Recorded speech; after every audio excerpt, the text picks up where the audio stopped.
Hello and welcome to Manya education. आज के इस लेसन में हम लोग जानेंगे नीति आयोग के बारे में।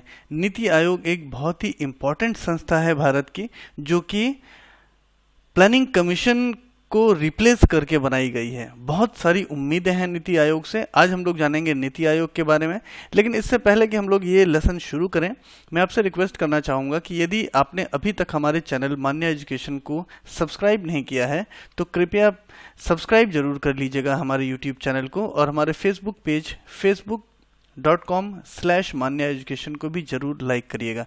तो आइए आज हम लोग जानते हैं नीति आयोग के बारे में। सबसे पहले जान लें कि नीति आयोग है क्या। नीति आयोग, जिसे इंग्लिश में आप पॉलिसी कमीशन भी कह सकते हैं, एक पॉलिसी थिंक टैंक है। ये बहुत ही इंपॉर्टेंट है ना, ये तीन जो वर्ड्स हो गए ये बहुत ही इंपॉर्टेंट है। एक पॉलिसी थिंक टैंक है of the government of India. तो ये एक ऐसी संस्था है जो कि भारत सरकार के पॉलिसी थिंक टैंक के रूप में काम करती है। अब पॉलिसी थिंक टैंक का मतलब क्या हुआ? मतलब ये हुआ कि शासन जब भी कोई पॉलिसी बनाना चाहता है, जब भी कोई नीति बनाना चाहता है, तो उसे कुछ डेटा की ज़रूरत होती है, उसे कुछ रिकमेंडेशंस की ज़रूरत होती है, उसे कुछ रिसर्च की ज़रूरत होती है, जो नीति आयोग करता है। और शासन अपनी पॉलिसी बनाने से पहले इन सभी चीज़ों की, जो भी रिकमेंडेशंस हैं नीति आयोग की, उनके जो रिसर्च हैं, इनका ध्यान रखती है। तो नीति आयोग का इस तरह से इम्पोर्टेंस देखिए बहुत ज़्यादा बढ़ जाता है। इस संस्था का इम्पोर्टेंस बहुत बढ़ जाता है, क्योंकि भारत देश में नीतियां बनाने में इनके रिकमेंडेशंस, इनके रिसर्च का उपयोग किया जाता है। तो बहुत ही इम्पोर्टेंट संस्था हो गई, बहुत ही इम्पोर्टेंट कमीशन है नीति आयोग। नीति आयोग में NITI जो है उसका फुल फॉर्म भी होता है। उसका फुल फॉर्म है national institution for transforming India. ये जरूर याद रखना है, बिल्कुल नहीं भूलना है कि नीति आयोग में NITI यानी नीति का फुल फॉर्म है national institution for transforming India. यह आयोग जो है, नीति आयोग, प्लानिंग कमीशन को रिप्लेस करके बनाया गया and it came into force on January 1, 2015। तो इस एक लाइन में ही दो चीज़ें बहुत महत्वपूर्ण सामने आ गई। पहली बात तो यह है कि प्लानिंग कमीशन पहले था। नीति आयोग से पहले जो काम आज नीति आयोग कर रही है, लगभग सिमिलर काम प्लानिंग कमीशन किया करता था। और प्लानिंग कमीशन के कामकाज में काफ़ी समय से जो विभिन्न राजनीतिक पार्टियां थी या विभिन्न एजेंसीज थी, उनका विश्वास जो है वो कम होता जा रहा था, और प्लानिंग कमीशन के कामकाज पे बहुत समय से सवाल भी उठ रहे थे। ऐसा माना जा रहा था कि इनके रिकमेंडेशंस का पॉलिसी बनाने में बहुत ज़्यादा फ़ायदा भी नहीं मिल रहा है, और पूरे के पूरे स्ट्रक्चर को बदलने की, पूरे के पूरे कामकाज करने के तरीके को बदलने की ज़रूरत है। तो इस तरह से सेंट्रल गवर्नमेंट ने प्लानिंग कमीशन को डाइल्यूट करके उसके स्थान पर नीति आयोग को सामने लाए। और नीति आयोग जो है उसको कब से फोर्स में आया? 1 जनवरी 2015। तो 1 जनवरी 2015 को नीति आयोग की स्थापना हुई। It came into force on January 1, 2015। किसे रिप्लेस करके बना? ये प्लानिंग कमीशन को, यानी कि योजना आयोग को रिप्लेस करके बना। फुल फॉर्म है नीति का national institution for transforming India. और ये नीति आयोग है क्या? गवर्नमेंट ऑफ इंडिया का पॉलिसी थिंक टैंक है। एक ऐसा कमीशन है जो कि भारत सरकार के पॉलिसी थिंक टैंक के रूप में काम करता है। अब देखते हैं कि स्ट्रक्चर कैसा है नीति आयोग का। सबसे पहले तो ये जान लें कि नीति आयोग के जो चेयरपर्सन होते हैं वो प्राइम मिनिस्टर होते हैं। तो अभी जो प्राइम मिनिस्टर हैं श्री नरेंद्र मोदी, वो इस वक्त नीति आयोग के चेयरपर्सन हैं। कोई और प्रधानमंत्री होंगे तो वो चेयरपर्सन होंगे। तो जो भी प्रधानमंत्री होते हैं वो नीति आयोग के चेयरपर्सन होंगे। प्लानिंग कमीशन में भी ऐसा ही था। और उसके बाद होता है इसमें गवर्निंग काउंसिल, जिसमें कौन कौन रहते हैं? Chief Ministers of all states and union territories with legislatures and Lieutenant Governors of union territories except Delhi and Pondicherry। कहने का मतलब यह है कि गवर्निंग काउंसिल होती है, जो कि बहुत इंपॉर्टेंट संस्था है। अधिकतर चीज़ों का फाइनलाइजेशन जो है वो गवर्निंग काउंसिल से होता है। इसमें कौन कौन होते हैं? सभी राज्यों के चीफ मिनिस्टर्स होते हैं। यूनियन टेरिटरीज के भी यदि चीफ मिनिस्टर हैं तो वो होते हैं, नहीं तो लेफ्टिनेंट गवर्नर होते हैं। और इसमें दिल्ली और पांडिचेरी जो है वो शामिल नहीं है। अब रीजनल काउंसिल्स होते हैं। रीजनल काउंसिल्स में कौन होते हैं? उस रीजन के चीफ मिनिस्टर्स होते हैं, सभी चीफ मिनिस्टर सभी राज्यों के, उस रीजन में जो भी राज्य पड़ते हैं। लेफ्टिनेंट गवर्नर्स होते हैं यूनियन टेरिटरीज के, ठीक है। और ये आपस में क्या करते हैं? आपस में तालमेल बिठा के काम करते हैं। ये बड़ा ही जरूरी है क्योंकि अलग अलग राज्यों के, अलग अलग रीजन के अलग अलग काम करने के तरीके हो सकते हैं। वहाँ का जोग्राफिकल एरिया डिफरेंट हो सकता है, वहाँ के लोगों के रीति रिवाज परंपराएं अलग हो सकती हैं, कामकाज करने का तरीका अलग हो सकता है।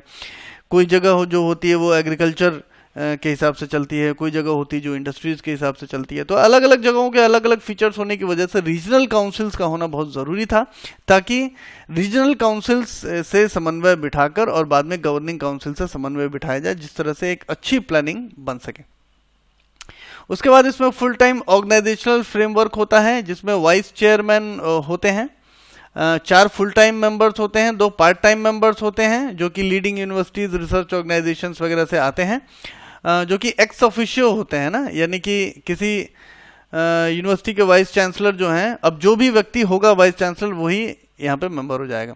4 एक्स ऑफिशियो मेंबर्स होते हैं, जो कि यूनियन काउंसिल ऑफ मिनिस्टर्स होते हैं। काउंसिल ऑफ मिनिस्टर्स में से 4 मेंबर्स जो होते हैं वो एक्स ऑफिशियो मेंबर्स होते हैं।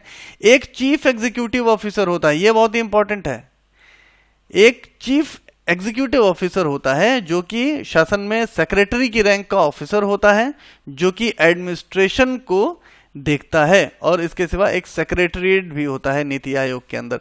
चीफ एग्जीक्यूटिव ऑफिसर एक बहुत ही इंपॉर्टेंट पोस्ट है यहाँ पर, और चीफ एग्जीक्यूटिव ऑफिसर जो है वो उसके पास अधिकार भी बहुत सारे होते हैं, ताकि वो बहुत सारी चीज़ों को अपने हिसाब से ही फाइनलाइज कर सके, क्योंकि एडमिनिस्ट्रेशन पूरा का पूरा जो है वो चीफ एग्जीक्यूटिव ऑफिसर को संभालना होता है। इसके सिवा नीति आयोग में बहुत सारे एक्सपर्ट्स और स्पेशलिस्ट भी होते हैं, जिन्हें नामांकित करके नीति आयोग में रखा जाता है, ताकि वो अपने भी इनपुट दे सकें। तो आज की डेट में यदि देखा जाए तो with the prime minister as the chairman, presently NITI Aayog consist of, आज की डेट में कौन कौन है? वाइस चेयरमैन है Rajiv Kumar, ex officio members हो गए जो भारत शासन में मंत्री हैं, अमित शाह, राजनाथ सिंह, निर्मला सीतारमण और नरेंद्र सिंह तोमर। स्पेशल इनवाइटीज कौन कौन से हैं जिनके पास स्पेशल नॉलेज होती है? वो नितिन गडकरी, पीयूष गोयल, थावरचंद गहलोत और Rao Inderjit Singh. Full time members इस वक्त हैं वीके सारस्वत, जो कि फॉर्मर डीआरडीओ चीफ हैं, बहुत ही इंपॉर्टेंट पर्सनालिटी भारत के। रमेश चांद हैं जो कि एग्रीकल्चर एक्सपर्ट हैं, और डॉक्टर विनोद पॉल जो कि पब्लिक हेल्थ एक्सपर्ट हैं। चीफ एग्जीक्यूटिव ऑफिसर मैंने अभी बात की थी, बहुत ही इंपॉर्टेंट पोस्ट है, पूरा एडमिनिस्ट्रेशन संभालते हैं। ये हैं अमिताभ कांत, एक बहुत ही सीनियर ऑफिसर हैं अमिताभ कांत, जो कि नीति आयोग के सीईओ हैं। गवर्निंग काउंसिल में कौन कौन है? सभी चीफ मिनिस्टर्स ऑफ स्टेट्स, जैसा कि मैंने अभी आपको बताया था, उसमें दिल्ली पुडुचेरी शामिल है। लेफ्टिनेंट गवर्नर हैं अंडमान और निकोबार आइलैंड्स के, और उसमें कुछ स्पेशल इनवाइटीज भी हैं। नीति आयोग ने बहुत सारे इंपॉर्टेंट काम किए हैं बहुत ही कम समय के अंदर। कुछ चीज़ों का यहाँ पे जिक्र करना जरूरी है ताकि आपको समझ में आए कि नीति आयोग किस तरह से काम करता है। 15 ईयर रोड मैप जो है वो नीति आयोग ने पहले बनाया था। 7 ईयर विजन, स्ट्रेटेजी और एक्शन प्लान जो है वो नीति आयोग ने बनाया था। ये सब इंफ्रास्ट्रक्चर से रिलेटेड प्लान्स हैं। उसके बाद अमृत नाम की एक योजना थी जिसे Atal mission for rejuvenation and urban transformation के नाम से जाना जाता है। बहुत ही इम्पॉर्टेंट ये एक प्लान है, एक मिशन है। उसके बाद डिजिटल इंडिया, जिसके बारे में हर कोई जानता है आज की डेट में, नीति आयोग ने इस पर बहुत रिसर्च करी थी। अटल इनोवेशन मिशन हो गया, मेडिकल एजुकेशन रिफॉर्म हो गया, एग्रीकल्चर रिफॉर्म्स हो गए जिसमें मॉडल लैंड लीजिंग लॉ है, reforms of the agriculture produce marketing committee act है, agricultural marketing and farmer friendly reforms index हो गई जिसमें रैंकिंग होती है स्टेट्स की। Indices measuring states performance in health, education and water management हो गया। ये इंडाइसेस मेजरिंग स्टेट्स वगैरह ये सब में क्या एक रैंकिंग की चीज़ें हैं ये सब। क्योंकि अब देखिए, अब आपको कुछ वर्षों से आपको सरकार के कामकाज में एक डिफरेंस नज़र आया होगा कि काम का आकलन जो है वो काफ़ी कई स्तरों पे हो रहा है, और इसीलिए जो इंडाइसेस, जो रैंकिंग्स वगैरह ये सब हो रही हैं, ये सब नज़र आ रहे हैं आपको। Sub group of chief ministers on rationalisation of centrally sponsored schemes, sub group of chief ministers on Swachh Bharat Abhiyan, sub group of chief ministers on skill development. ये सब जो चीफ मिनिस्टर्स का जो ग्रुप बना हुआ है, जो सब ग्रुप्स बने हुए हैं, ये बहुत बड़े बड़े जो प्रोग्राम्स हैं, जिसमें से आप देख सकते हैं स्वच्छ भारत अभियान है, स्किल डेवलपमेंट प्लान्स वगैरह हैं, ये सबको देखते हैं। Task forces on agriculture and up of poverty and transforming India lecture series, ये भी कुछ काम है ऐसे। मैं आपको यहाँ पर ट्रांसफॉर्मिंग इंडिया लेक्चर सीरीज और माई गॉव के बारे में भी यहाँ पे बता देता हूँ। इन सब में क्या होता है, नॉर्मल सिटीजन को भी जोड़ा गया है। जैसे कि आप माई गव के बारे में आप जानेंगे, तो माई गव में यदि आप रजिस्टर करते हैं खुद, तो आपकी पहुंच जो है वो बड़े बड़े ब्यूरोक्रेट्स तक हो जाती है, जहां पे आप अपनी बात को पहुंचा सकते हैं। और यदि आपकी बात में दम पाया जाता है, यदि आपकी बात पाई जाती है कि सही है, इस पर इम्प्लीमेंट किया जा सकता है, तो आपकी रीच जो है, आपकी बातों को ध्यान भी दिया जाता है। तो इस तरह से एक ग्रेट लेवलाइजर है। और ये नीति आयोग जो है ना, इस चीज़ को काफ़ी प्रमोट भी कर रही है कि आम आदमी से भी बात की जा सके, आम जो समाज का आखिरी व्यक्ति है या फिर जो समाज का युवा है, उससे भी संवाद किया जा सके। तो बहुत सारी चीज़ें जो हैं वो नीति आयोग इस तरह से भी कर रही है। मेन ऑब्जेक्टिव्स क्या हैं देख लेते हैं। To evolve a shared mission, ये देखिए बहुत इंपॉर्टेंट चीज़ है कि शेयर्ड विजन होना चाहिए। अलग अलग, मैंने आपको थोड़ी देर पहले बोला था कि हर स्टेट का अलग फ्लेवर है, काम करने का तरीका अलग है, इकॉनमी अलग तरीके से चलती है, रीति रिवाज अलग हैं। तो इस वजह से एक शेयर्ड विजन होना चाहिए। एक शेयर्ड विजन को इवॉल्व करना, उसके प्रति काम करना, ये नीति आयोग का एक बहुत ही महत्वपूर्ण काम है। कोऑपरेटिव फेडरलिज्म जो है वो बनाया जा रहा है और काफ़ी तेज़ी से आपको ये होता हुआ भी दिख रहा होगा। यदि आप ध्यान दे रहे होंगे सरकार की पॉलिसीज़ वगैरह पे, तो आपको ये अब होता हुआ दिख रहा होगा कि एक सिंगल पॉलिसी से पूरा का पूरा जो है वो समाज जो है वो काम कर रहा है। मतलब ये प्रवृत्ति अब समाप्त हो गई है कि पहले कोऑपरेशन, फेडरल सिस्टम में कोऑपरेशन जो पूरी तरह से नहीं हुआ करता था, या फिर कहीं ना कहीं कमी पाई जाती थी और कहीं पर लॉ इन्फोर्स करने में इस चीज़ की प्रॉब्लम आ जाती थी, उन चीज़ों पे काफ़ी काम किया गया है। To develop mechanisms to formulate credible plans, ये भी काफ़ी समय से देखा जा रहा था और प्लानिंग कमीशन ने खुद इस बात को स्वीकारा था कि बहुत सारे प्लानिंग्स जो होते हैं, बहुत सारे रिसर्च वर्क हो जाते हैं, लेकिन उनके मैकेनिज्म जो हैं वो बहुत जल्दी फेल हो जाते हैं या फिर खड़े ही नहीं हो पाते। तो इस चीज़ पे नीति आयोग बहुत ज़्यादा वर्क कर रहा है और मैकेनिज्म्स जो है वो डेवलप कर रहा है ताकि प्लान्स जो हैं वो लॉन्ग टाइम चलें और क्रेडिबिलिटी बनी रहे।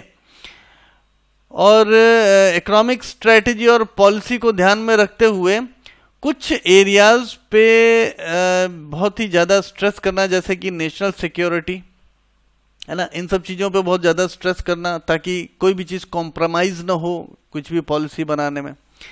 वीकर सेक्शंस की ओर देखना ताकि इकोनॉमिक प्रोग्रेस बनी रहे, वीकर सेक्शंस को जो है कि एडिक्वेट फ़ायदे मिलते रहें। To design strategic and long term policy, ये बहुत ही इम्पॉर्टेंट है।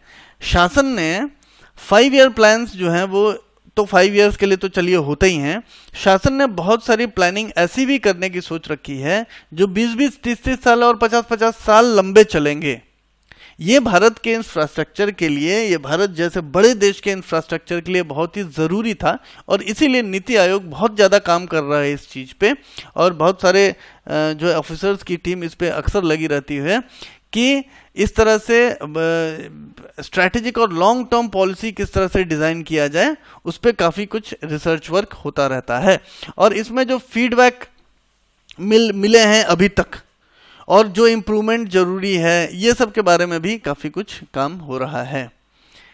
To provide advice and encourage partnerships between key stakeholders and national and international like minded think tanks, ये आप समझ गए होंगे। अलग अलग थिंक टैंक जितने भी अलग अलग आयोग जो बनते हैं, अलग अलग जो समितियां बनती हैं, इन सब से बातचीत करके इनके बीच में पार्टनरशिप और इनके जो रिकमेंडेशंस वगैरह हैं, इनको पढ़ के समझ के इन पे एडवाइस देना, इन पे रिसर्च करना, काम करना। एक नॉलेज इनोवेशन और इंटरप्रेन्योरियल सपोर्ट सिस्टम बनाना ताकि लोगों को इससे फ़ायदा मिल सके। एक एंटरप्रेन्योरियल सपोर्ट सिस्टम बनेगा तो लोगों को रोज़गार की प्रॉब्लम नहीं रहेगी और देखिए सबसे बड़ी बात जो है ना, लोग जब खुद का रोजगार क्रिएशन शुरू कर देंगे, खुद के अपने कल कारखाने लगाने शुरू कर देंगे, खुद उद्योग में आएंगे, तो उससे क्या होगा कि इकोनॉमी और स्ट्रांग होती जाएगी। तो ये चीज को नीति आयोग बहुत ही बेखूबी समझता है और सन 2015 से ही इस चीज पे काम किया जा रहा है। To offer a platform for resolution of inter sectoral and inter departmental issues, ये एक बहुत बड़ी समस्या है। बहुत सारे प्लानिंग जो हैं भारत में और बहुत सारे काम जो हैं इसलिए नहीं हो पाते क्योंकि सरकार के अलग अलग डिपार्टमेंट अलग अलग तरह से या तो उसको समझ लेते हैं या फिर आपस में इनके जो सपोर्ट सिस्टम है वो नहीं होते, एक दूसरे को सपोर्ट नहीं कर पाते, एक दूसरे को मतलब समझ नहीं पाते, या तो फिर अब बहुत सारी चीज़ें हैं जिस वजह से बहुत सारे प्लान्स जो हैं वो बहुत ही जल्दी फेल हो जाते हैं, जबकि वो प्लान के पीछे काफ़ी अच्छी सोच रहती है लेकिन वो हो नहीं पाता कई बार। तो इसलिए इंटर सेक्टोरल और इंटर डिपार्टमेंटल इश्यूज को डिस्कस करने के लिए, उनको हटाने के लिए एक प्लेटफॉर्म बनाना भी नीति आयोग का काम है। एक रिसोर्स सेंटर बनाना, state of the art resource centre बनाना, एक रिपोजिटरी ऑफ रिसर्च बनाना, ये बहुत महत्वपूर्ण काम है। नीति आयोग इस पे वर्क कर रही है। To actively monitor and evaluate the implementation of programme and initiatives, अभी तक जो भी प्लान्स बने हैं, जो भी प्रोग्राम्स लागू हुए हैं वो कैसे चल रहे हैं, उनका इवेल्युएशन करना, आकलन करना। To focus on technology upgradation, ये बहुत ही इंपॉर्टेंट है। हमारे देश के प्रधानमंत्री और जो वरिष्ठ मंत्री हैं कई बार ये चीज़ बोलते हुए आपको दिखेंगे कि भारत में टेक्नोलॉजी की बड़ी ज़रूरत है, टेक्नोलॉजी अपग्रेड करने की बहुत ज़रूरत है। नीति आयोग ने इस चीज़ को शुरू से ही काफ़ी सीरियसली लिया हुआ है, काफ़ी महत्वपूर्ण अपना एरिया बना रखा है। और टेक्नोलॉजी अपग्रेडेशन पे न सिर्फ नीति आयोग बल्कि बहुत सारे जो हैं आयोग काम कर रहे हैं। To undertake other activities as may be necessary in order to further execute the national development agenda। तो भारत का नेशनल डेवलपमेंट जो एजेंडा है उसको आगे बढ़ाने के लिए और भी कोई एक्टिविटी करनी होती है तो नीति आयोग करता है। तो ये था नीति आयोग के बारे में। बहुत ही इंपॉर्टेंट आयोग है, भारत सरकार का थिंक टैंक है। इसके बारे में मेरे ख्याल से हम लोगों ने काफ़ी कुछ इस लेसन में देख लिया है। यदि आपके मन में अभी भी कोई सवाल हो तो कमेंट बॉक्स में ज़रूर लिखिएगा, और आपका कोई फीडबैक हो तो हमें कमेंट बॉक्स में लिख के बताइएगा। मुलाकात होगी आपसे अगले लेसन में एक बार फिर से। नमस्कार।